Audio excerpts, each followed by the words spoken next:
330장 부르시겠습니다.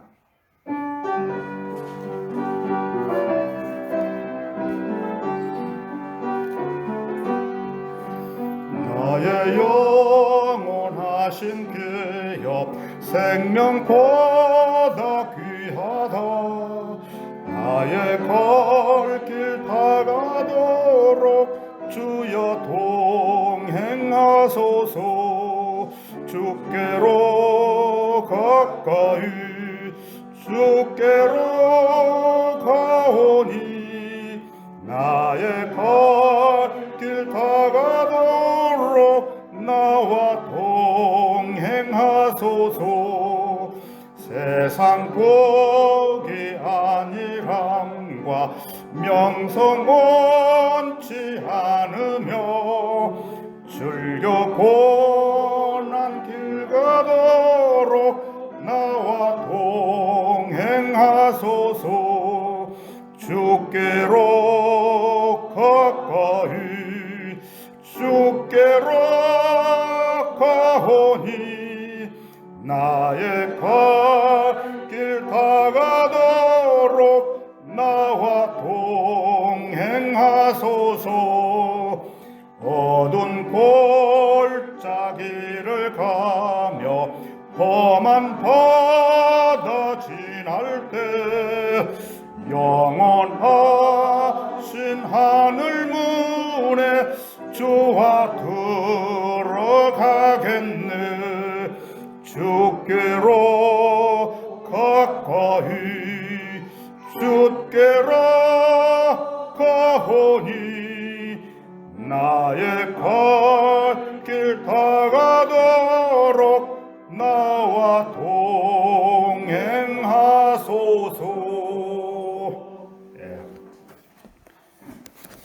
오늘 하나님의 말씀은 누가복음 5장을 찾겠습니다.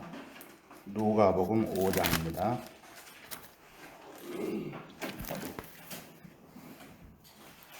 (5장) 15절부터서 26절까지 보겠습니다. 오늘 좀 깁니다. 5장 누가복음 5장 15절부터서 26절 제가 15절부터 읽겠습니다. 그러나 주에 관한 명성이 더 멀리 퍼지니 큰 무리가 말씀을 들으려고 함께 와서 자기들의 병약함을 치유받더라. 16절 그 후 주께서는 광야로 물러가서 기도하시더라. 어느 날 주께서 가르치실 때 바리새인들과 율법 박사들도 그 곁에 앉아 있었는데 그들은 갈릴리의 각 고을과 유대와 예루살렘에서 왔더라. 주의 권능이 그곳에 있어 그들을 치유시켜 주시더라. 그런데 보라, 사람들이 한 중풍병에 걸린 사람을 침상체 안으로 데려와 주 앞에 내려놓으려고 애를 쓰더라. 그러나 무리 때문에 그를 데리고 들어갈 수 있는 방도를 찾지 못하자 지붕으로 올라가 기와를 뚫어 그를 침상과 함께 예수 앞에 한가운데 내려놓으니 주께서 그들의 믿음을 보시고 그 사람에게 말씀하시기를 이 사람아 내 죄들이 용서되었느니라고 하시더라. 그때 서기관들과 바리새인들이 의논하기 시작하여 말하기를 하나님을 모독하는 말을 하는 이 사람은 누구인가? 하나님 한 분 내에 누가 죄들을 용서할 수 있단 말인가? 라고 하니 예수께서 그들의 생각을 아시고 그들에게 대답하여 말씀하시기를 너희 마음속에 무엇을 의논하느냐? 내 죄들이 용서받았느니라고 말하는 것과 일어나서 걸어가라고 말하는 것 중에 어느 것이 더 쉽겠느냐? 그러나 이는 인자가 세상에서 죄들을 용서하는 권세를 가진 것을 너희로 알게 하기 위함이라 하시고 그 중풍병자에게 말씀하시기를 내가 너에게 말하노니 일어나 내 침상을 들고 내 집으로 가라고 하시더라. 그가 즉시 사람들 앞에서 일어나 자기가 누웠던 침상을 들고 하나님께 영광을 돌리며 자기 집으로 가니 모든 사람이 놀라 하나님께 영광을 돌리며 두려움에 차서 말하기를 오늘 우리가 기이한 일들을 보았다고 하더라. 내용이 길지만은 여러분 들어보신 분들은 많이 들으셨을 겁니다. 그러나 이 내용을 모르신 분들에 위해서 제가 오늘 좀 쉽게 설명을 한번 드리려고 하는데 잘 들어보시기를 바랍니다. 이 읽은 본문 말씀은 누가복음에만 있는 게 아니고 마태복음 9장과 마가복음 2장에도 이 내용이 기록이 되어 있습니다. 그래서 성령으로 감동된 이 세 사람의 글을 통해서 세 번이나 기록된 이 사건은 그만큼 참으로 중요한 사건이기 때문에 이렇게 세 군데에서 기록을 해 놓았습니다. 그러면은 마가복음 2장을 한번 찾아보겠습니다. 마가복음 2장입니다. 같은 내용이지만 좀 더 쉽게 표현한 마가복음 2장 2절에서 5절까지만 잠깐 보겠습니다. 마가복음 2장 2절에서 5절까지 제가 읽겠습니다. 곧 많은 사람이 모여들어 문 앞에조차 더 이상 들어설 틈이 없더라. 하도 많은 사람들이 와가지고 주께서 그들에게 말씀을 전파하시더라. 그때 사람들이 주께 한 중풍병자를 데리고 왔는데 네 사람이 메고 왔더라. 누가복음에는 네 사람이 안 나오죠. 근데 여기는 네 사람이 메고 왔더라. 이렇게 되어 있어요. 4절 그러나 군중 때문에 주께 가까이 올 수 없게 되자 그들은 주께서 계신 곳에 지붕을 뜯고 부수어서 중풍병자가 누워있는 침상을 내려놓더라.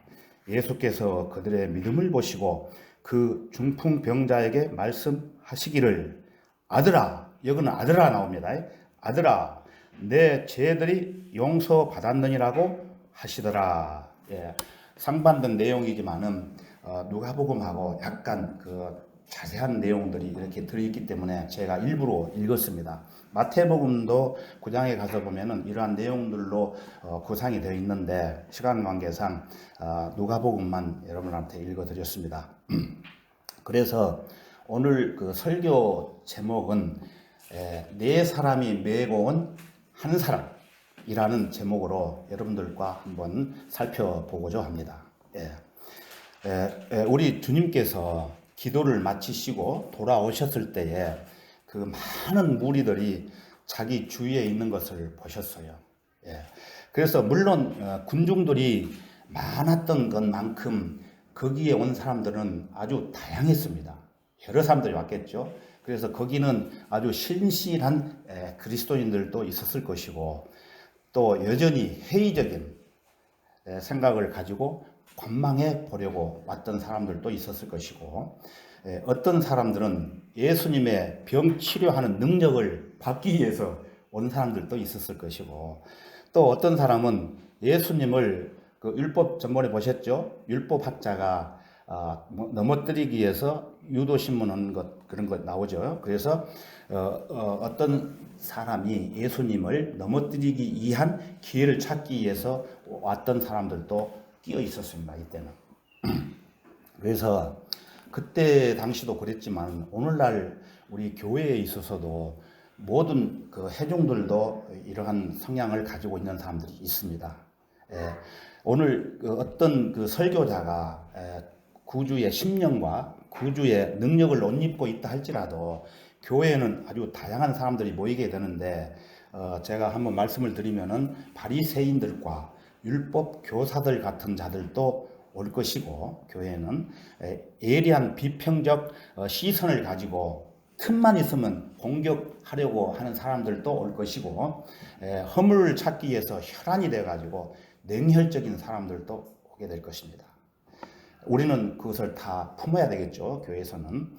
우리 교회는 인원이 적기 때문에 그런 사람들이 없지만은 다른 큰 교회에 가서 보면은 아까 제가 말씀드렸던 것처럼 저쪽 잘못된 사람들하고 연계해서 그런 사람들이 많이 있어요. 교회는. 그래서 교회는 신실한 성도들이 있는가 하면은 잘못된 사람들도 많이 있습니다. 그래서 여러분들이 참고하시기 바랍니다. 그와 동시에 하나님의 은혜로 인도를 받는 하나님의 택한 백성들이 있습니다.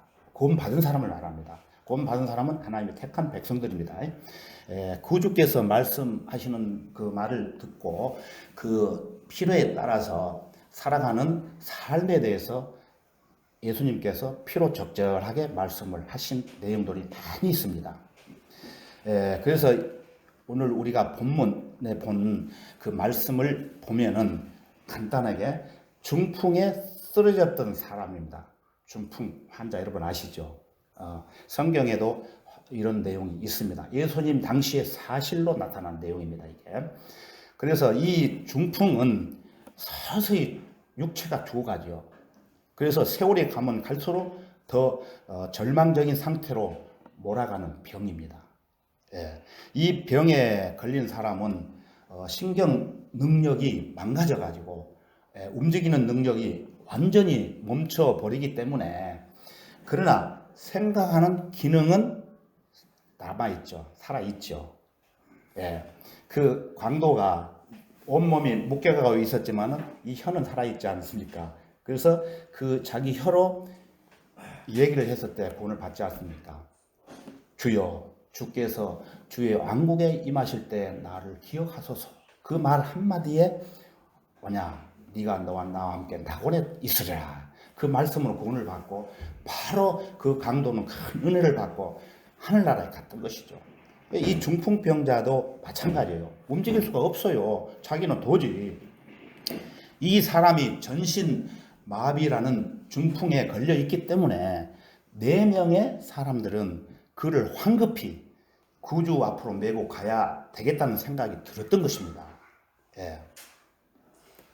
이 중풍 병자에 대해서는 아까 말씀드린 대로 마태, 마가, 누가복음의 기록을 살펴보면은 그의 죄와 연관이 있었다는 점이 있습니다.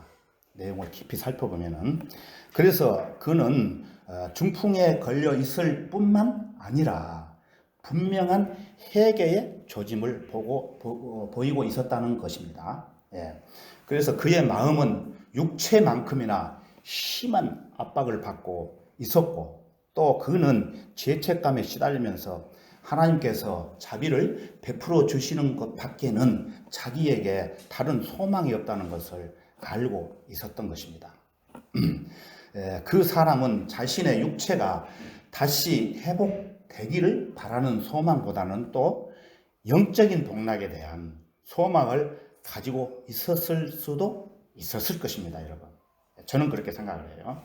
그래서 그는 구주의 시선이 자기를 주목하게 할 수 있는 그 어떠한 과정이 어렵게 온다 할지라도 복종할 채비가 완전히 갖춰 있었던 사람입니다. 준비된 사람.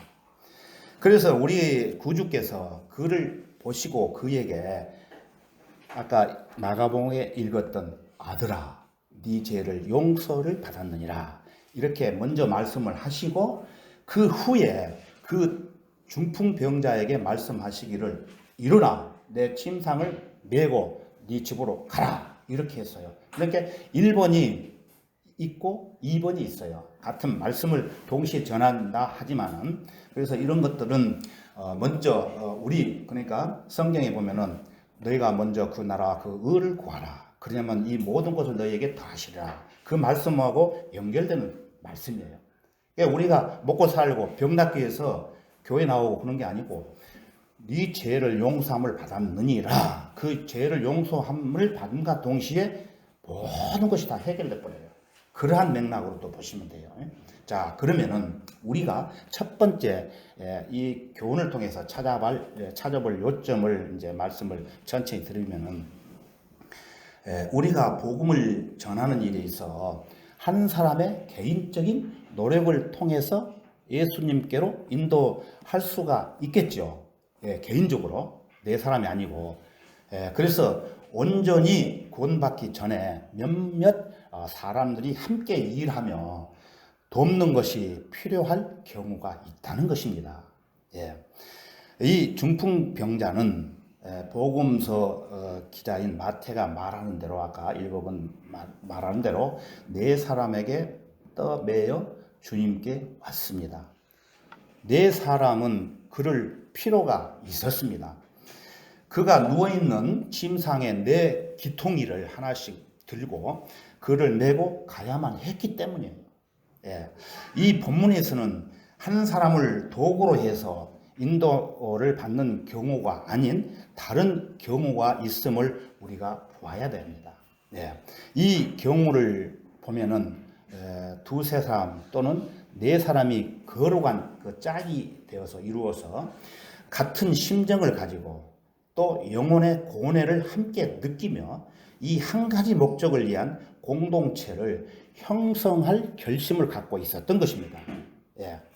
그리고 이 목적이 달성되어 가지고 자기 친구가 구원을 받기까지는 결코 그 거룩한 연대를 풀지 않겠다는 다짐도 있었습니다.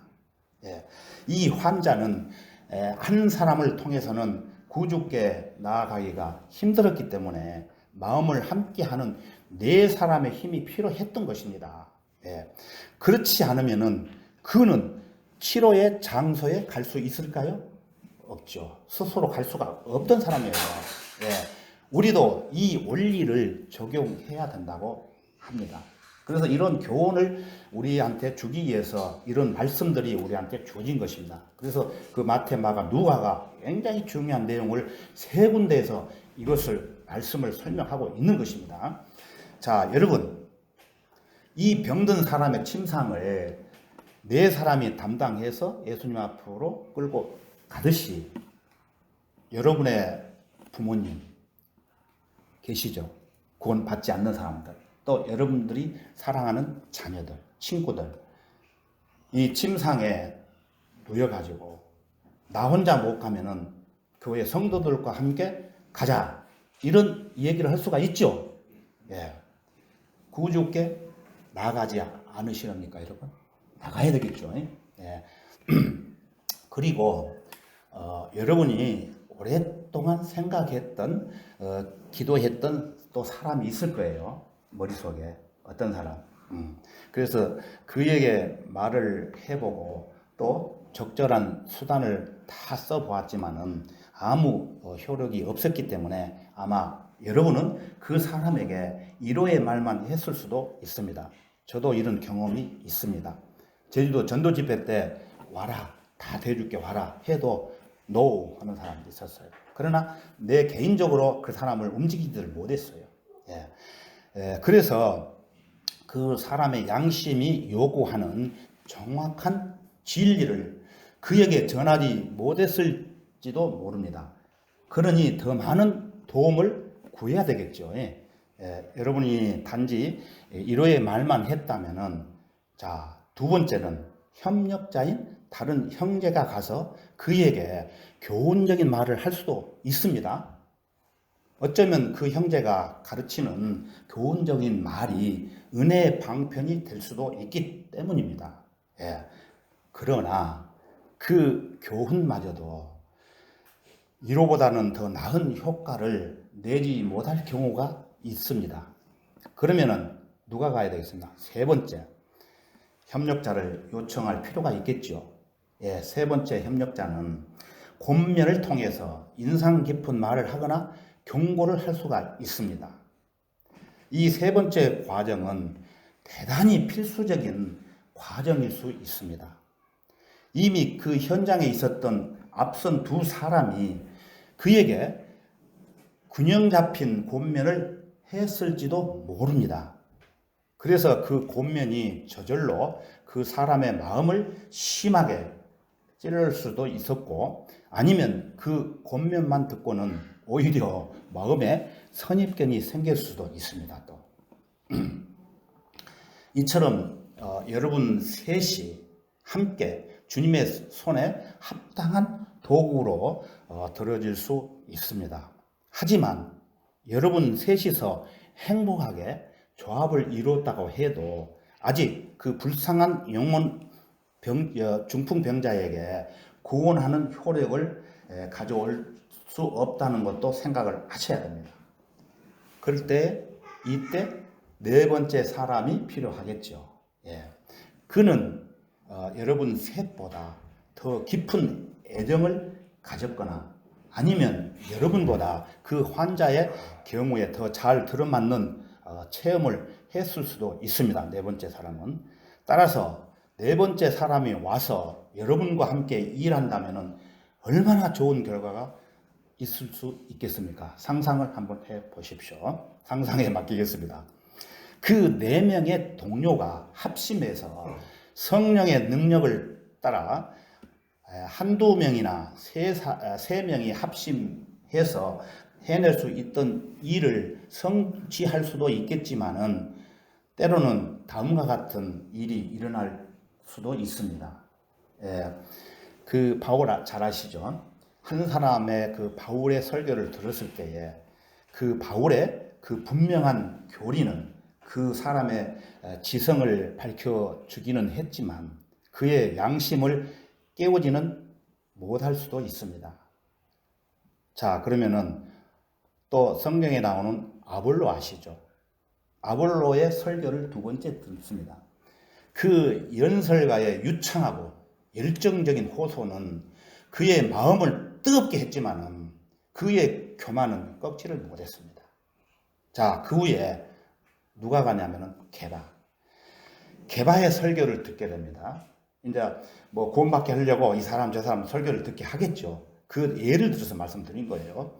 그 게바의 설교를 듣게 되었을 때 게바는 거칠고 쏟아내는 그 문장들을 보면은 그를 그 함몰시키고 그로 하여금 자기의 죄가 무엇인지를 깨닫게 할 수도 있습니다.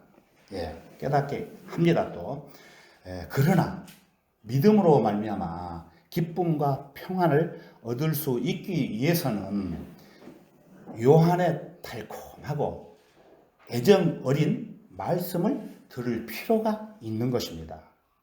마지막. 그래서 네 사람이 침상을 들고 기쁨에 찬 마음으로 중풍병자를 떠메고 주님께 왔을 때야 비로소 그는 자비의 골목에 들어서는 것입니다. 저는 제주교회 성도님들이 비록 적은 숫자가 모여서 우리가 말씀을 전하고 하나님의 선한 사업을 해 나간다고 하지만은 우리가 영혼에 대한 열정적인 사랑을 가지고 우리 형제애를 발휘해서 즉 서로 연합을 해서 선을 이루어가는 많은 일들이 일어나기를 저는 주님께 간구합니다. 여러분도 그렇게 마음을 놓고 기도하시기 바랍니다.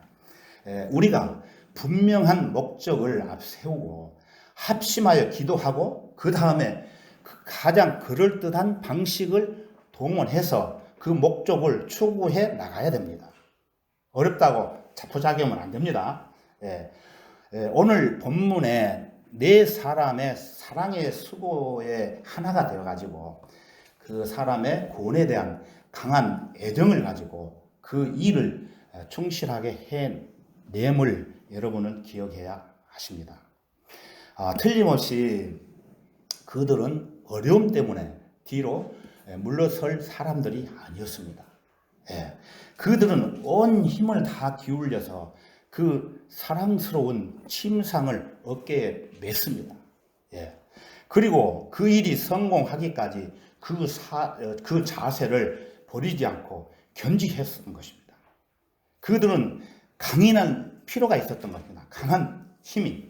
왜냐하면 그 짐이 무거웠기 때문입니다. 그 한 사람 듣는데 그 짐을 말하는 게 아니고 그 사람의 죄를 구원받기 위한 그 마음에 무거운 짐이 있었던 것이에요. 그들에게 굳은 의지가 필요했던 것이에요. 왜냐하면 그들이 그들의 믿음을 시험했기 때문입니다. 예. 또한 그들은 기도할 필요가 있었습니다. 그렇지 않으면은 그들의 수고가 헛되기 때문이에요. 그들은 마땅히 믿어야 했습니다. 그렇지 않으면은 아무 쓸모없는 일이 되고 말기 때문이에요. 예. 그래서 예수님은 그들의 믿음을 보시고는 그들의 섬김을 받으셨던 것이에요. 예. 그러나 믿음 없이는 그분을 기쁘게 할 수가 없습니다.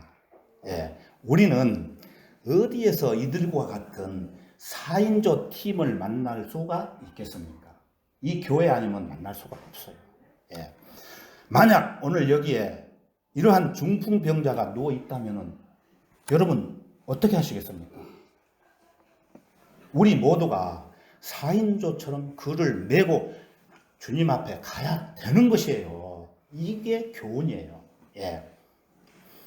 이제 두 번째로 알아야 될 요점을 또 살펴보겠습니다.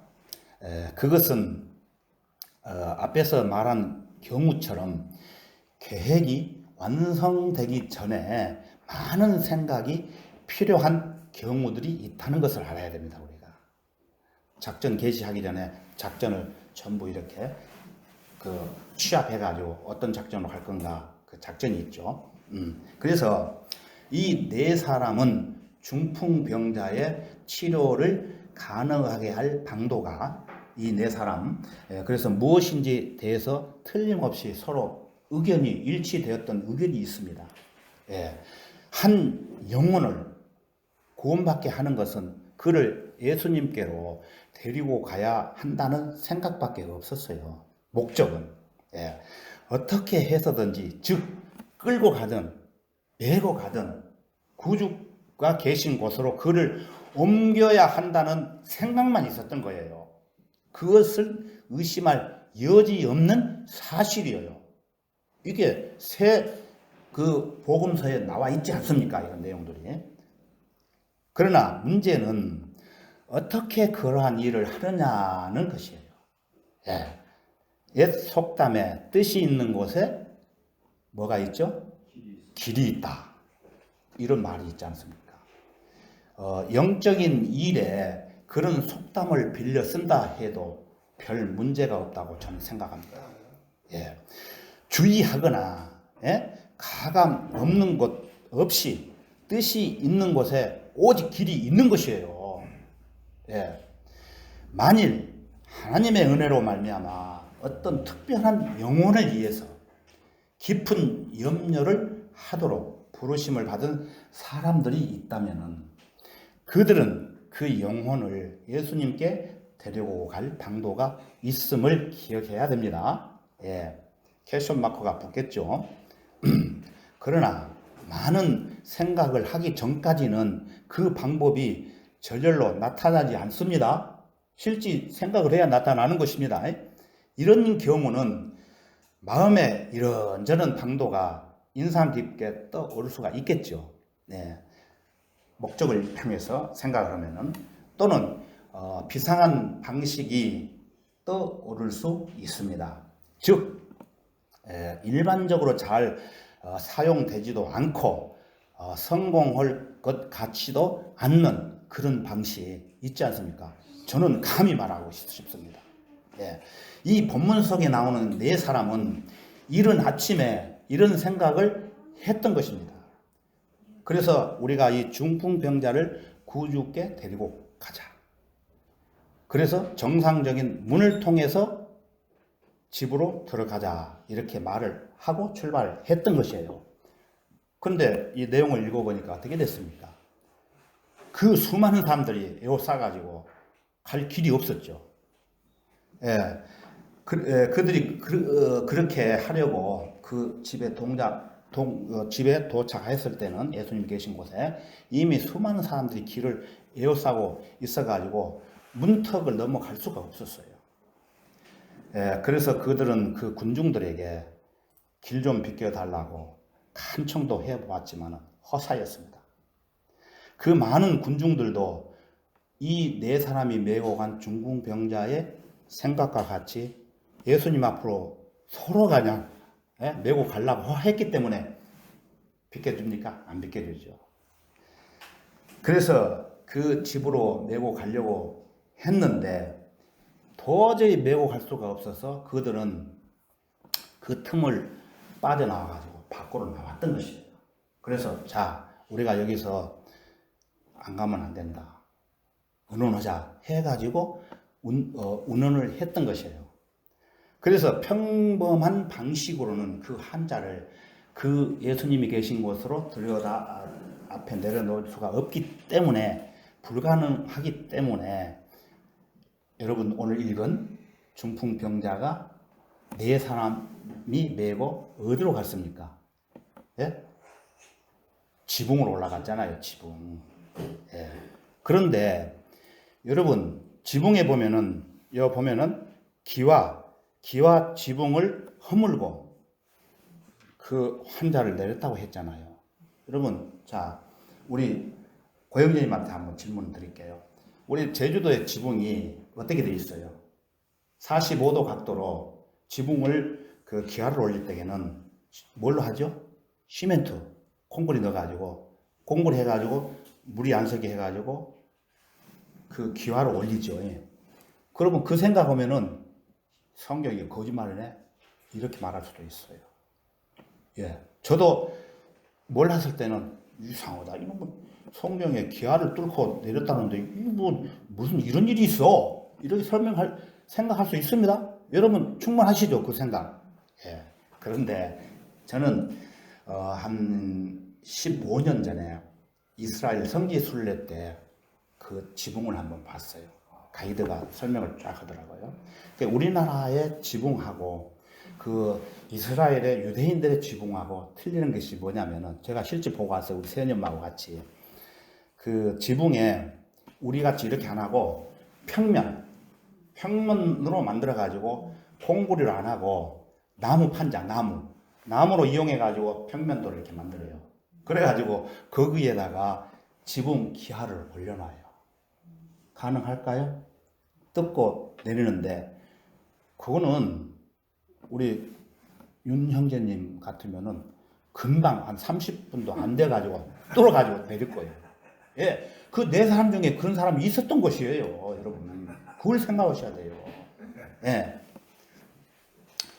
그래서 신명기 22장 8절에 보면은 그 제 얘기 아니에요. 성경에도 이런 내용이 있어요. 제가 찾지 말고 읽어드릴게요. 찾아놨어요. 신명기 22장 8절에 보면은 네가 새 집을 지을 때에 너는 네 지붕에 난간을 만들어 사람이 떨어지지 않게 하라는 말씀이 있어요. 그게 뭐냐면은 이 난간을 만드는 것은 우리가 옥상에 가면은 난간이 없으면 어때요? 떨어지면은 피를 보잖아요. 그래서 피를 본다고 해놨어요, 성경에. 그래서 난간을 이렇게 만들어 가지고 하라는 실질적인 말씀이 있어요. 그래서 이스라엘 민족들은 지붕을 만들 때에 이런 방식으로 난간을 만들어 가지고 했는데, 또 궁금한 것이 뭐냐? 그러면은 지붕에 옥상인데 어떻게 올라갔느냐? 이런 생각도 할 수가 있어요. 저 생각에는 그런 생각도 좀 해봐요. 성경에는 없지만은. 자, 그러면은 그 우리나라는 조금 떨어져 있지만은 그쪽 그 이스라엘 유대인들의 집들은 다닥다닥 붙어 있어요. 그러면 다른 집에 계단이 있을 거 아니에요.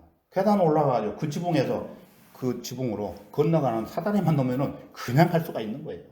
그러니까 이 사람이 어떻게 생각하느냐에 따라서 일이 할 수가 있고 해낼 수 없는 일이 있어요.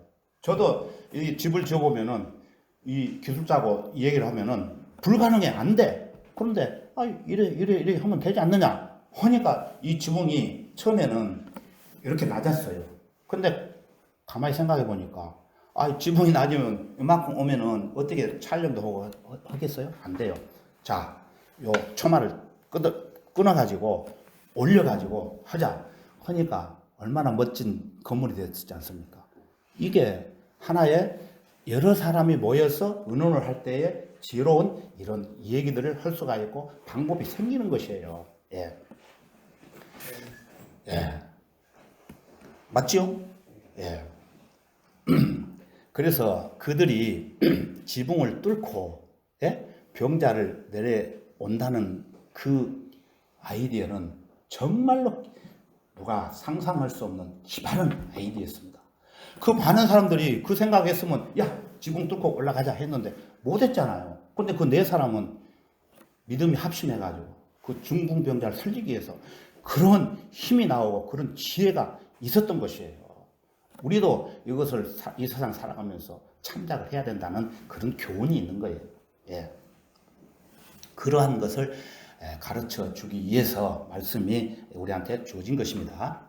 그래서 그 요점은 만일 우리가 어떠한 영혼들이 구원받기를 원한다면은 관례나 규칙이나 법규나 이게 하지 말라고 했지만은 그런 것을 무시를 하고 영원히 구원받는 일에 있어서는 아주 확실하게 밀고 나가는 힘이 또 있어야 되는 거예요.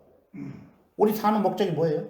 구원받게 하기 위해서 사는 거 아니에요. 내가 구원받고 잘 먹고 잘 살고 병 안 걸리고 그러기 위해서 삽니까? 아니잖아요.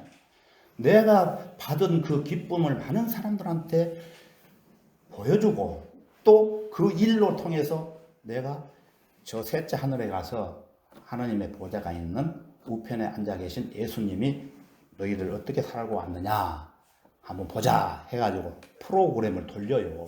그러면 이강도 너 얘기해봐. 거짓말 못해요. 거짓말 딱 하면은 이거 틀어. 딱 틀으면 필름이 쫙 돌아가는 거예요. 그래서 우리가 그리스도인들이 열심히 살고 복음을 위해서 살았을 때에 엄청난 상급이 있고 또 엄청난 땅을 상속받는 일이 있어요. 이것까지 얘기하면 또 시간이 한계가 되기 때문에 다음에 또 미루고 그래서 우리는 이 점을 명심해야 합니다. 부수어라. 영혼과 하나님 사이에 어떤 장애가 되는 모든 것들은 다 산산조각을 내야 되는 것이에요. 그래서 지붕의 기와가 깨지고 지붕의 판자가 떨어져 나간다고 해도 우리가 그 일을 위해서 많은 수고와 많은 대가를 지불을 해야 한다고 하는 것이에요. 그 영혼은 우리에게 있어서 너무 귀한 존재이기 때문에 그러한 어려움이 닥치더라도 그 일을 절대로 멈추어서는 안 된다는 것입니다.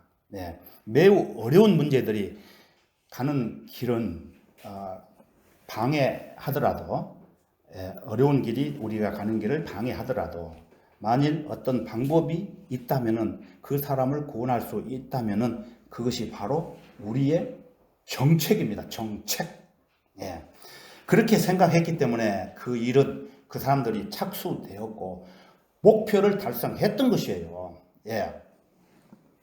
그 중풍병자를 떠매고 오는 사람들의 행동은 매우 보기 드문 일이었습니다. 아무나 할 수 없는 일이 아니에요. 누가 지붕을 뚫고 올라갈 생각을 했겠습니까?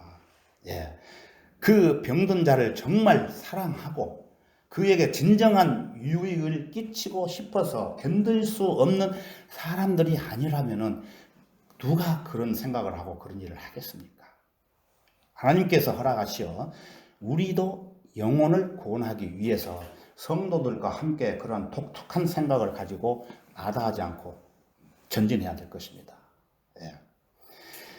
다른 모든 수단을 동원해서도 만날 수 없는 죄인들을 그러한 변칙적인 방식으로라도 접촉할 수 있다는 것은 얼마나 기쁜 일입니까?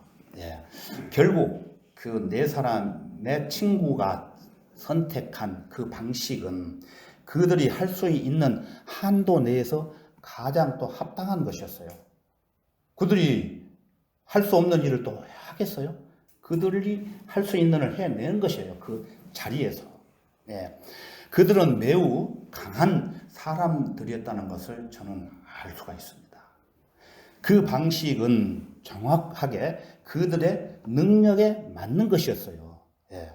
그들이 병든 사람을 달아내렸을 때 그들은 어떻게 했습니까? 그 장면을 우리가 숙고하면은 감탄이 저절로 나오지 않겠습니까? 본문에 보면은 그들은 말 한마디 하지 않았습니다. 그들의 행동만으로 충분했습니다. 그 일을. 중풍병자를 운반하고 들어 올리는 능력이 필수적이었기 때문이에요. 혹 여러분 중에 어떤 사람은 이렇게 또 말할 수가 있어요. 우리는 아무 쓸데없는 사람이네? 그렇게 말할 수 있어요. 이렇게 못하기 때문에.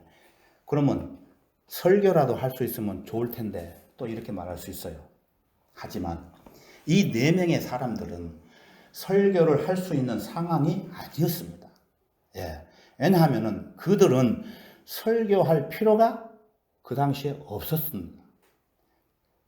그들은 중풍병자를 달아 내렸습니다. 그것이 바로 그들이 행한 전부였습니다. 그들은 설교를 할 수 없었으나 무엇은 할 수 있었어요? 줄을 잡고 예수님 앞에 내릴 수 있는 그 일은 할 수가 있었던 것이에요. 그 일을 한 거예요. 자기들 할 수 있는 일을. 오늘날 교회 안에서 설교를 하지 않더라도 교회의 한 지체로 되어 있다면은 내가 할 일을 찾아서 하면은 얼마든지 나에게 맞는 일이 많이 있어요. 여러분들 그걸 찾아내시고 그 일을 우리가 같이 함께 동역자라서 다 해야 되는 것이에요. 그 4사람은 그 환자를 예수님 앞에 내려 놓았습니다. 어떤 설교보다도 더 충분한 호소력을 갖고 있었습니다. 죄인들을 사랑하는 마음을 가진 사람들은 예수님 앞에 그 타락한 사람들의 영혼을 가져다 뒀습니다. 그 죄인들의 문제를 자기 문제처럼 여기고 구주 앞에 내려 놓습니다. 자기가 중풍병 환자가 예수님한테 가고 싶고 죄 용서 받고 낫기겠는데 갈 수가 없어요. 어떻게 생각하시겠어요? 만일 여러분이 말을 잘하지 못한다면 여러분의 그 강한 행동들이 기도의 심령 속에서 나오는 것이라고 한다면 여러분은 절대로 실패하지 않습니다. 하나님께서 우리를 도우셔서 우리의 능력 안에 있는 이런 수단들을 우리가 사용할 수 있도록 도와주십니다. 하나님이. 그리고 그냥 나태하게 가만히 앉아서 우리가 가지지 못한 능력들을 한탄하지 않기를 원합니다. 우리가 능력을 가지려고 탐하는 것은 위험한 일일 수밖에 또 없어요. 능력이 없는데. 그러니까 우리가 가진 능력으로 하나님 앞에 헌신하는 것은 항상 그 형편에 맞도록 헌신하는 것은 아주 가장 안전한 일이에요. 자, 이제 3번째로 여러분들에게 살펴볼 말씀을 드리면은 상당히 굉장히 중요한 말씀이 함축되어 있습니다. 즉, 영적인 중풍병의 뿌리는 일반적으로 용서받지 못한 죄에 있다는 것입니다. 예수님께서는 중풍병자를 치료해 주시려고 마음을 먹었어요. 그러나 예수님께서는 그보다 먼저 뭐라고 하셨어요? 네 죄를 사함을 받았느니라 말씀을 하시고 나서 그 다음에 뭘 하셨습니까? 중풍병자를 치료하셨어요. 아까도 말씀드렸지만 이게 순서가 굉장히 중요한 것이에요. 우리 그리스도인들이. 오늘날 영적으로 중풍에 걸려 있는 사람들이 너무나 많습니다. 그들은 눈으로 복음을 보고 있어요. 또 그들의 귀로 그 복음을 듣고 있어요. 또 아주 주의 깊게 듣고 있습니다. 그러나 그들은 중풍에 걸린 나머지 하나님의 약속을 붙잡을 수 없다고 여러분들에게 말할 것입니다. 그들은 자기 영혼의 구원을 위해서 별로 신경을 안 써요. 먹고 사는 데에 목적을 두고 살기 때문에. 그들에게 믿음을 가지라고 요청하면은 그들은 여러분들에게 노골적으로 드러내는 경우도 있지 않습니까? 절망하면서 포기하고, 야, 너나 잘 믿어. 나 이렇게 먹고 사는데 바빠. 이런 말 여러분들 많이 들어보셨죠? 예. 그래서 이 중풍의 근원은 바로 마비된 양심에 대한 죄에서 비롯된 것이에요. 그 죄가 그들을 죽게 만들고 있는 것이에요. 그들은 죄에 대한 그 민감합니다. 그러나 하지만 샘물같이 솟아나는 보혈이 그 죄를 없이 할 수 있다고 믿기에는 역부족입니다. 그 사람들은. 그러나 그들은 슬퍼서 낙심하고 절망하고 고뇌할 뿐이에요. 죄는 절망감으로 그들을 그냥 마비시켜버려요. 예. 그러나 저는 그 속에서 어느 정도 진지한 회개가 일어날 수 있다는 것을 희망을 가져봅니다. 진지한 회개는 더 나은 어떤 것에 대한 희망을 담고 있기 때문이에요. 예. 깨어있는 중풍병자는 때로 자기들이 용서받을 수 있기를 희망을 합니다.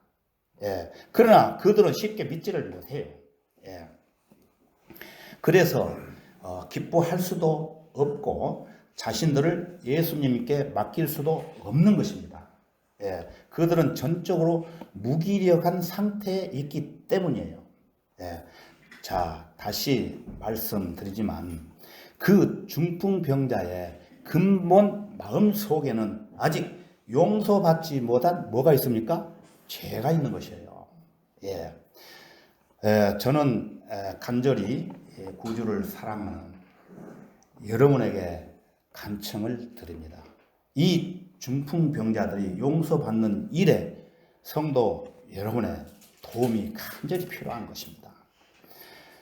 그들은 오랫동안 기다리며 누워 있었습니다. 그러나 그들의 죄로 인해 그들은 현재 꼼짝도 못하고 있죠. 또한 그들의 죄책감으로 인해 그리스도를 붙잡지도 못하고 있습니다. 방법을 모르기 때문에. 거기에 바로 문제가 있는 것이에요.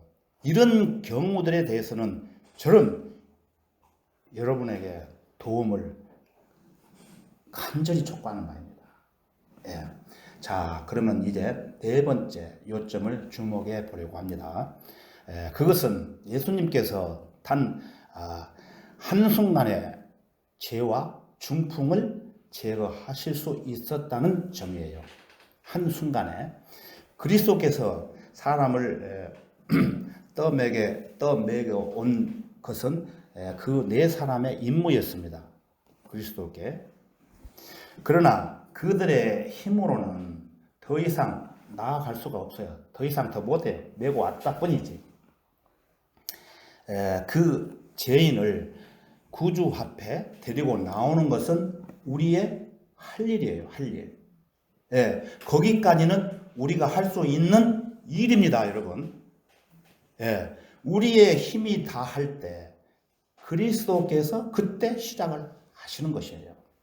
또한 그 일들을 영광스럽게 하셨습니다. 여러분, 하나님께 감사해야 돼요. 예. 주님께서 내 죄 사함을 받았느니라고 말씀하셨습니다. 예. 구주로서 자신이 가질 권리를 힘입어서 그 분을 죄 사함을 선포하셨던 것입니다. 그러자 그 자리에서 어떻게 됐습니까?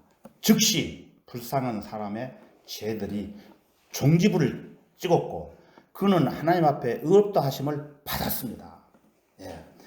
저희들의 죄를 용서하옵소서. 저들은 자기들의 하는 것을 알지 못하나이다. 많이 들어보셨죠? 예. 그렇게 말을 하셨던 그 사랑의 입술로부터 나오는 한마디의 말씀이 여러분의 그 모든 죄를 다 씻고 용서하셨던 것이에요. 이 땅에 속한 성직자는 여러분에게 제사함을 주지 못합니다. 성직자는. 오직 위대한 제사장이신 주 예수님만이 그 선언을 즉각적으로 하실 수 있는 것이에요. 근데 오늘날 신부들이 뭐 합니까? 돈 받고, 예? 뭐 팔아먹어요? 그거 있을 수 없는 거예요. 아주 잘못된 사고방식이에요. 여러분, 행복하셔야 돼요.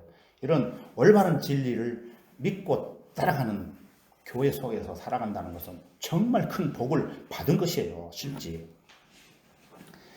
또한 우리의 복된 구주께서 악의 뿌리를 제거하신 후에 어떻게 했어요? 중풍병 자체가 제거됐던 것을 주목하셔야 돼요. 왜? 영적으로 축복받았고 육적으로 축복을 받은 것이에요. 이게. 내가 너에게 말하노니 일어나 침상을 들고 네 집으로 가라. 예. 이 말씀으로 충분히 그 중풍병자가 한순간에 살아나게 되는 기적이 나왔던 것이에요. 이 말씀을 믿음으로 말미암아 그 사람의 몸 안에 있는 모든 관절이 건강한 상태를 찾게 되었어요. 예? 그는 설 수도 있었고 또 걸을 수도 있었고 또 그 침상을 들고 일어날 수 있었던 것이에요. 그 신경 조직과 그 근육들도 그렇게 활력을 되찾았던 것입니다. 예수님께서 말씀하시면 한순간에 절망적인 사람이 행복하게 되고 믿지 못하는 자가 확신을 충만하게 가질 수 있는 길이 또 열리는 것이에요. 그래서 구원의 확신 이런 말 많이 들어보셨죠? 예, 그리스도께서는 성령으로 말미암아 단 한순간에 해낼 수 있습니다. 그리고 그는 일을 보는 것이 우리의 기쁨인 것입니다. 그런 일을 우리가 느끼는 것은 아주 우리에게도 기쁜 일인 것입니다. 여러분, 이것이 바로 교회에서 영원히 일어나는 기적입니다. 이 기적은 그때 또 그때 이전에 이랬던 기적이 있었지만 지금도 성령으로 역사하시는 교회 안에서는 이런 일이 일어날 수 있다고 여러분 느껴야 됩니다. 네. 자, 이제 결론을 말씀을 드리면은 우리 주님께서 이중의 기적을 행사하시는 곳마다 이중의 기적이죠. 구원받고 육신의 병도 고치고 그 일을 명확히 드러날 것이라는 점입니다. 주님께서는 그 사람의 죄를 용서하심과 동시에 그의 질병도 제거하셨습니다. 이것은 어떻게 드러났습니까? 예? 그는 자기가 중풍에 걸린 상태로 그냥 있든 아니면은 거기서 벗어나 건강을 되찾든 그 문제에 대해서는 별 관심이 없을 수도 있었습니다. 그는 주님께로부터 친히 제사함을 받는 것이 더 기뻤기 때문입니다. 그것만으로 정말 충분했습니다. 그러나 구주께서는 그것만으로 충분하지 않으셨기 때문에 그에게 그의 침상을 들고 네 집으로 걸어가라 명하셨던 것이에요. 그러므로 그가 제사함을 받은 후에 즉시 사람들 앞에서 일어나서 자기가 누웠던 침상을 기쁜 마음으로 들고 하나님께 영광을 돌리며 자기 집으로 갔던 것을 상상을 해 보십시오. 얼마나 기쁘겠습니까? 그런 처지에 회복된 사람들이 아니라면 아무도 그러한 기쁨을 느끼지 못할 것입니다. 즉 그 마음에 중풍이 제거되었다는 진정한 표징은 바로 순종이에요. 그 사람이 안 믿고 내가 이렇게 병 걸렸는데 어떻게 말 한마디에 나서? 그러면 순종을 안 하면 못 낫는 거예요. 그래서 그 사람은 예수님의 말씀으로 인해서 아멘 하고 일어나서 걸어갔을 때 그 기적이 일어났던 것이에요. 상상해 보십시오. 만일 여러분이 진정으로 구원받은 사람이라면 여러분은 예수님께서 명하신 많은 순종을 하라고 하는 내용들이 있는데 그 순종을 우리도 함께 동참해야 됩니다. 그래서 여러분은 주여, 주께서 저에게 무엇을 원하시나이까 물어야 됩니다. 그리고 주님께서 어떤 일을 하기를 원하신다는 것을 확인하는 순간 즉시 바로 그 일을 해내야 합니다, 여러분. 끝으로 이 모든 것은 하나님을 영화롭게 하기 위한 것이에요.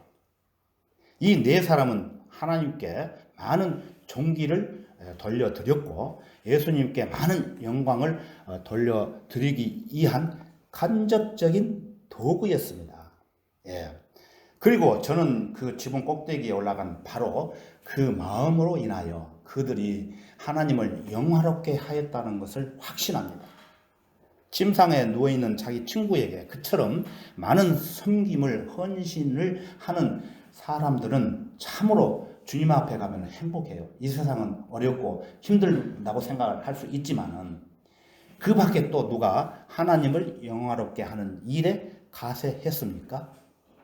당연히 회복된 바로 그 중풍 환자였겠죠. 오늘 그 본문 말씀 누가복음 5장 25절에서 26절을 한번 다시 보겠습니다. 누가복음 5장 25절에서 26절을 다시 보겠습니다. 25절 그가 즉시 사람들 앞에 일어나 자기가 누웠던 침상을 들고 하나님께 영광을 돌리며 자기 집으로 가니 모든 사람이 놀라 하나님께 영광을 돌리며 두려움에 차서 말하기를 오늘 우리가 기이한 일들을 보았다고 하더라. 이 말씀은 그 중풍병자는 그 자기가 침상을 들고 한 발자국 앞으로 자기 집을 향해서 전진하면서 하나님께 영광을 돌렸던 것입니다. 그 걸어가면서 하나님께 영광을 돌릴 수 있었으며 자기 침상을 들고 가면서도 하나님께 영광을 돌리고 있었던 것은 그의 몸 전체가 움직일 때마다 하나님께 또 영광을 돌리는 것입니다. 그는 큰 소리로 노래하고 뛰면서 하나님께 영광을 찬양했습니다. 우리가 찬송 많이 부르죠. 그 사람은 구원을 받자 말자 그 사람 전체가 하나님의 영광을 위해서 살았던 것입니다.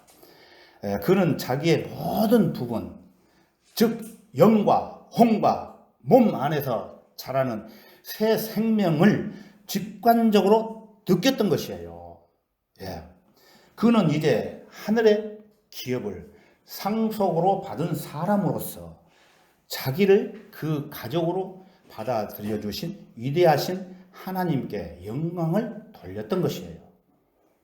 그가 숨을 쉬고 또 먹고 마시는 것은 모두 하나님의 영광을 찬미하기 위함이에요. 그래서 우리가 먹든지 마시든지 무슨 일을 하든지 모든 일은 하나님의 영광을 위해서 하라 이런 말씀이 주어지는 것이에요. 그 다음으로 하나님을 영화롭게 할 자가 누가 있겠습니까? 오늘 본문에 그 말씀은 나오질 않지만 제가 한번 생각을 해봅니다. 집으로 돌아가니라 말이 나오죠. 근데 이 성경이요 자세하게 기록할 수가 없기 때문에 여러 가지 이제 얘기도 나오고 그러는데 여기를 보면은 가족이 있다는 것을 알 수가 있죠. 집으로 돌아가라고 했기 때문에 그에게 아내가 있었어요. 가족들이 있었어요. 그래서 그 아내는 자기 남편이 집으로 돌아오기만 기다리고 있었는데 침상에 메고 와야 되는데 침상을 자기 등에 걸쳐 메고 들어오는 것을 보는 거예요. 마누라가. 여러분 상상해 보세요. 자기 남편, 자기 아내가 병에 걸렸는데 그 병이 쾌차를 해서 집으로 기쁜 마음으로 큰 소리 노래 부르면서 온다는 거 상상해 보세요. 얼마나 기뻤겠어요. 이거는 말할 수 없는 기쁨이에요.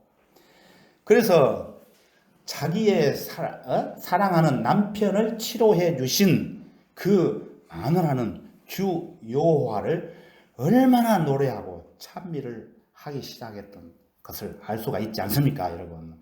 또 만일 어린 자녀들이 자기 집 앞에서 놀고 있으면서 그 아이들도 환희에 찬 소리를 쳤지 않겠습니까?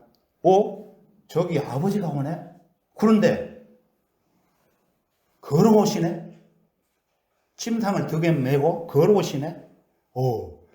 야, 얘들이 얼마나 기뻤겠어요. 그 아버지가 온전한 모습으로 온다는 것은 온 집안이 뒤집어지면서 기뻐지는 것입니다. 우리가 구원받지 않는 사람이 말씀을 통해서 집회를 통해서 구원을 받고 그 가정에 한 사람이 구원을 안 받고 돌아왔을 때 구원 간증을 했을 때 그보다 더 기쁜 것이 없어요, 여러분. 예. 아내와 아이들은 물론이고 친구와 이웃들까지도 구원받은 사람들이 있다면은 그 사람 주위로 몰려드는 것이에요. 간증을 듣기 위해서. 그리고 그들은 모두 내 호나 주를 송축하라. 내 안에 있는 모든 것들아 그의 거룩한 이름을 송축하라. 내 호나 주를 송축하고 그의 모든 베푸심을 잊지 말라.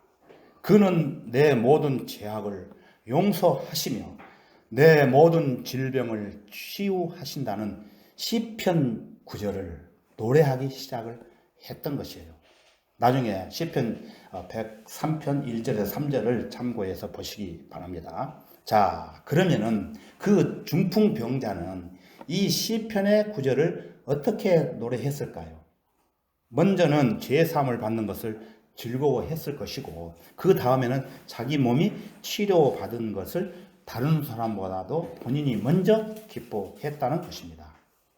그래서 그는 다윗이 어떻게 자기의 사정에 대해서 잘 알고 있는 그렇게 딱 맞는 말씀들을 이렇게 기록해 놨는지 깜짝 놀랐던 것입니다. 자, 거기서 끝나는 것이 아니었습니다. 아내와 가족들도 즐거운 찬미 합창을 멋있게 불렀던 것이에요. 우리 찬송가 부르면은 저 못 부르지만은 멋있게 불러보고 노력하지만은 잘 안 돼요. 그러나 마음적으로는 기쁜 마음으로 불러요. 그런 마음으로 불렀던 것이에요. 또한 치료하신 주님을 영화롭게 하기 위해서 다른 영혼들도 합세했던 것이에요. 구원받은 사람들. 그 구주의 주위에 있던 제자들 역시 그때 제자들이 있었기 때문에 하나님에게 영광을 돌렸던 것이에요. 그들은 즐거워했고 서로에게 위로하며 우리가 오늘 기이한 일을 보았다라고 이렇게 말을 했던 것이에요.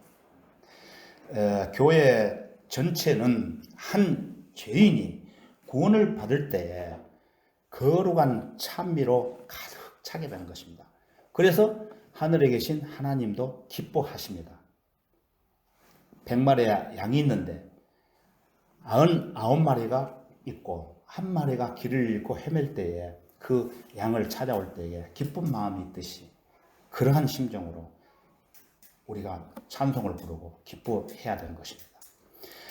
이와 같이 우리도 금년 3월 13일 날 어제 전도 집회를 하기 위해서 계획을 세워서 했지만은 이 코로나 질병 때문에 연기를 했지 않습니까? 사실 저는 강행을 해볼까 했지만은 저는 그래 솔직히 우리가 이뤄진 영혼들을 위해서 복음을 전하다가 어떠한 질병이 나한테 와가지고 당장 죽는 한이 있더라도 고하겠다 그런 심정으로 저는 살아갑니다. 그러나 그 사람들이 구원을 받지 못한 사람들이 교회에 와서 동참을 해서 어떤 문제가 되고 또 이 어려운 시기에 무슨 전도 집회 다음에 간다 하는 것보다는 우리가 계획을 세우고 지혜를 모아가지고 5월 초나 아니면은 또 소강 상태가 안 되면은 코로나가 또 연기할 수가 있어요. 그래서 서울에 가서 이번에도 말씀을 드렸어요. 우선 5월 달에 잡아보자. 그러나 이 소강 상태가 안 되고 하나님께서 이 질병을 주시는 것은 뭘 질병을 주시냐면은 이 잘못된 것을 하나님께서 바로잡기 위한 그런 것도 있어요. 예, 그렇기 때문에 제가 전번에도 말씀드렸지만은 이 형평성에 맞는 권력을 칼을 휘둘려야 되는데, 아니 어제 그제 비행기 타고 갔다 오는데 바로 내 옆에 모르는 사람이 앉아 있어요. 그런데 마스크를 쓰고 앉아 있는데, 아니 그걸 단속하지 않고 또 전철을 타니까 그냥 빡빡 해가지고 뭐 10m, 10cm도 안 돼요. 50cm가 아니고 붙어 있어요. 그런 거 단속해야 되잖아요. 근데 그거 단속 안 하고 정말 우리가 하나님을 믿는 성도들이 교회에 앉아가지고 정확하게 마스크 쓰고 정확하게 개인 씻고 이렇게 하는데 상을 줘야 돼요. 그런데 잘못된 이 권력을 행사가지고 그것은 잘못된 그 광화문에 떠드는 그 어떤 자 있죠. 또 어떤 자 있죠. 이런 사람들 때문에 참된 교회가 피해를 보는데 이거는 정말 한 번은 짚고 넘어가야 돼요. 그래서 저는 이러한 문제에 있어서는 과감하게 내가 죽는 한이 있더라도 내가 복음을 전하고 교회에 가는 길에 있어서는 물불이 내 앞을 가릴지라도 마다하지 않고 주님의 피로 덮어주시기 때문에 그 힘을 믿고 가야 되겠다. 그래서 131장을 가사가 너무 좋아가지고 찬송가를 많이 부릅니다. 그래서 우리가 5월 달에 될지 언제 될지는 모르지만은 그 불쌍한 영혼들을 위해서 은혜의 복음을 전해야 된다고 생각을 합니다. 오늘 본문에 나오는 이 네 사람이 서로 짝을 이루어서 한 병자를 메고 오듯이 주님을 사랑하는 형제 자매들이 그러한 간절한 마음으로 이루어진 영혼들을 하나님의 잔치에 초대해서 구원 받을 수 있도록 우리 모두 선한 일에 앞장서 나가야 됩니다. 얼마 안 있으면 주님께서 우리를 데리러 오실 그날이 점점 가까워지고 있습니다. 그날까지 주님을 섬기면서 살아가지 않으시려니까 아주 멋지게 그것도 주님이 하나님의 교회로 인도함을 받을 때 주님께서 기뻐하시는 그 일을 멋지게 우리가 해내야 된다고 생각을 합니다, 여러분. 하나님께 영광을 돌리는 참으로 중요한 교훈을 오늘 여러분이 공부를 했습니다. 한 귀로 듣고 한 귀로 흐르지 마시고 이 말씀을 마음에 새겨서 또 한 번 더 듣고 해서 우리가 마음속에 각인을 하고 하나님 앞에 내 아들아 너는 정말로 훌륭하게 생을 살아왔구나. 그러면 우리가 기껏 해봐야 7, 80년이에요. 좀 잘 살아봐요. 100년? 그러나 우리 앞에 놓여진 연수가 있잖아요. 우리가 7년 대환란이 오기 전에 하나님이 우리를 사랑하시기 때문에 그 고통을 받지 않기 위해서 교회 시대, 성령 시대, 지금 은혜 시대예요. 그래서 구원 받은 사람은 예수님이 공중에 나타나셔가지고 우리를 예를 들어서 제 이름 불러볼거예요. 이강동 빨리 올라오라 그러면 하나님 감사합니다. 아멘 하고 올라갔을 때 눈 깜짝하는 사이에 셋째 하늘에 있는 하늘나라로 가가지고 7년 반 동안 거기에서 예수님과 혼인잔치, 교회는 신부예요. 예수님은 남편, 혼인잔치가 이루어져요. 이게 성경에 다 기록이 되어 있어요. 제가 개인적으로 그냥 이야기하는 게 아니에요. 여러분 이런 것들을 앞으로 계속 다 배우셔야 돼요. 그래서 그 7년 대환란이 이루어지고 나면은 7년 대환란이 이루어지고 나면 7년 왕국이 이 땅에 임하는 거예요. 그때 예수님과 같이 이 땅에 나타나요. 그러면은 뭐가 주어지냐면은 면류관이 5개가 있고 이 땅에 나타나면은 우리가 어떻게 사느냐에 따라서 그 상급이 있는데 그때 상급은 무엇이냐? 땅을 분배를 받아요. 땅. 예. 그래서 그 땅을 분배를 받고 그 땅에서 통치를 하는 거예요. 그래서 도지사가 있고 읍장이 있고 그러잖아요. 대통령이 있고 왕 같은 제사장들이 예수님과 함께 다스리는 그 시대가 와요. 이러한 기쁨과 이러한 축복이 우리한테 분명하게 성경에서 말씀을 하고 있는데 이것을 자기 마음에 생각지도 않고 이런 것들을 잘 모르기 때문에 그냥 아이고 이 세상에서 먹고 잘 살고 또 힘들지 않고 병 안 걸리고 또 열심히 사는 것에 만족을 느끼고 살아가는 그런 사람들이 그리스도인들 중에서도 많이 있어요. 그래서 깨워라, 잠자지 말고 깨어 일어나라, 이런 말씀들이 주어지는 거예요. 그래서 여러분, 제가 간절히 오늘 이 시간을 통해서 말씀을 드립니다. 저는 여러분들이 이 교회에 설교를 하지 마라, 다른 데로 가라 한다 할지라도 여러분들과 함께 같이 주님이 오시는 날까지 힘을 합쳐서 하나가 돼서 가려고 하나님 앞에 작정을 했습니다. 여러분들도 저를 위해서 많은 기도를 해 주십시오. 그래야 제가 하나님으로부터 성령의 능력을 받고 여러분들 앞에서 과감하게 담대하게 말씀을 전할 수 있는 힘이 생기는 거예요. 바울 사도도 그 기도를 교회 식구들한테 얘기를 했던 거예요. 그래서 저도 여러분들의 생활 또 여러분의 신앙이 성장되는 그러한 것을 마음에 두고 기도를 할 뿐더러 또 우리가 그렇게 살아가야 되겠다라고 하는 제 신앙의 느낌을 가지고 말씀을 통해서 여러분들하고 같이 상고하는 것입니다. 그러니까 여러분들 부디 저를 위해서 간절한 기도도 부탁드립니다. 예, 너무 많이 했죠. 예, 마치겠습니다. 기도 잠깐 드리겠습니다. 참으로 감사하신 아버지 하나님, 오늘 네 사람이 매겨온 중풍병자의 교훈을 통해서 많은 것을 배웠습니다. 우리 마음속에 깊이 간직하고 이 세상 살아가는 동안 불쌍한 죄인들을 하나님 앞으로 인도하는 일에 우리 모두 한마음 한뜻으로 하나가 되어 하나님께서 기뻐하시는 일을 충실히 감당할 수 있도록 힘과 용기를 주시기를 원합니다. 앞으로 제주 지역을 중심으로 전도 집회를 계획하고 추진하고 있습니다. 그 일에도 주님 도와주시기를 간구드리며 우리 주 예수 그리스도의 이름으로 기도드렸습니다. 아멘. 찬송가 한 장 부를까요? 483장입니다. 483장.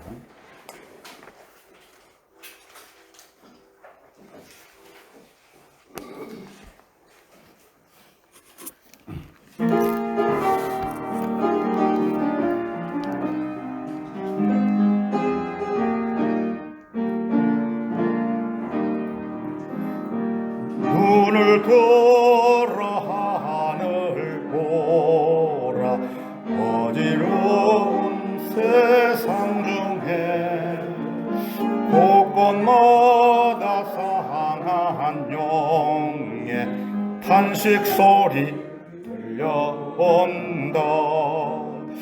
빗줄 잃은 많은 사람 길을 잃고 헤매이며 당자처럼 기진하니 믿는 자여 전파하라. 눈을 들어 하늘 보라, 어지러운 세상 중에 발급한 자만 것만은 전하는 자 없었도다. 죄를 대속하신 주님 선한 일꾼 찾으시나 대답하리. 믿는 자여 전파하라. 오늘 들어 하늘 보라, 살아계신 주 주 하나님 진실한 종 부르시며 하나님 전하셨다. 생명주 오 예수 전하리라. 주님 너를 부르신다. 믿는 자여 하라. 눈을 걸어 하늘 보라. 다시 사신 그리스도 만 백성을 사랑하사 오래 참고 기다리셔. 인내하신 우리 구주 의의 심판하시는 날 가까이 임하는데 믿는 자여 전파하라.